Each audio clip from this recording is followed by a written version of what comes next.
Chinese President Xi Jinping urged U.S.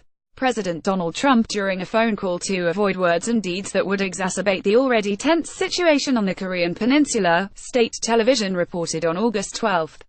The White House also issued a statement on August 12 saying North Korea must stop its provocative and escalatory behavior and that new UN sanctions on Pyongyang were an important and necessary step toward peace and stability on the Korean peninsula.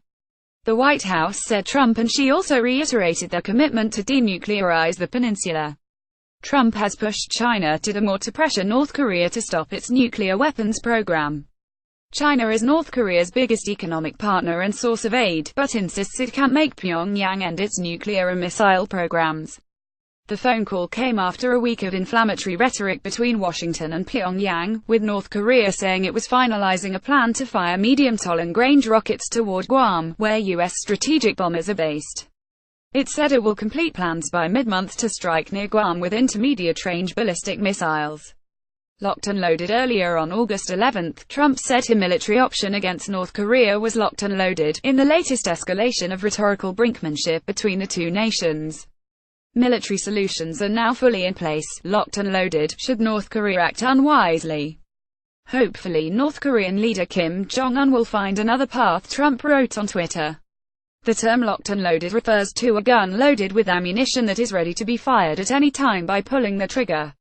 Asked about his tweet, Trump later issued further threats to Pyongyang, saying, "I hope that they are going to fully understand the gravity of what I said, and what I said is what I mean.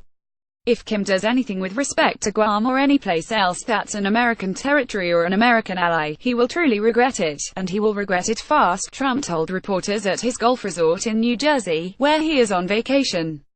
Fire and fury. Earlier this week, Trump told reporters that his previous warning that any further threats from North Korea will be met with fire and fury like the world has never seen may have been too soft. "It's about time somebody stuck up for the people of this country and the people of other countries, so if anything, maybe that statement wasn't tough enough," Trump said.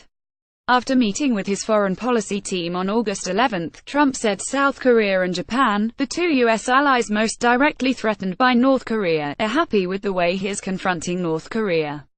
He said the situation in North Korea was very dangerous, but he has not given up hope for a peaceful solution. "Nobody loves a peaceful solution better than President Trump," he said. "We will see what happens. We think that lots of good things could happen, and we could also have a bad solution."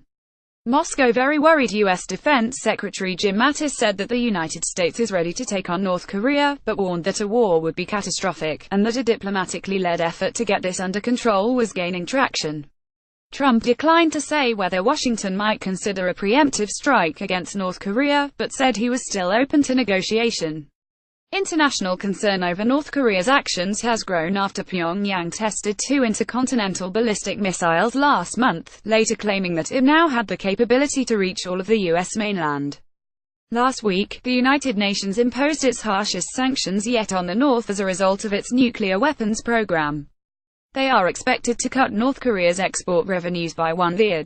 Russian Foreign Minister Sergei Lavrov said on August 11 that risks of a military conflict over North Korea's nuclear program are very high, and Moscow is very worried by the mutual threats of attack traded by Washington and Pyongyang.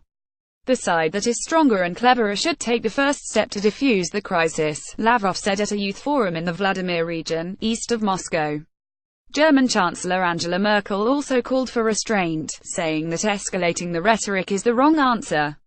With reporting by Reuters, AP, AFP, and DPA.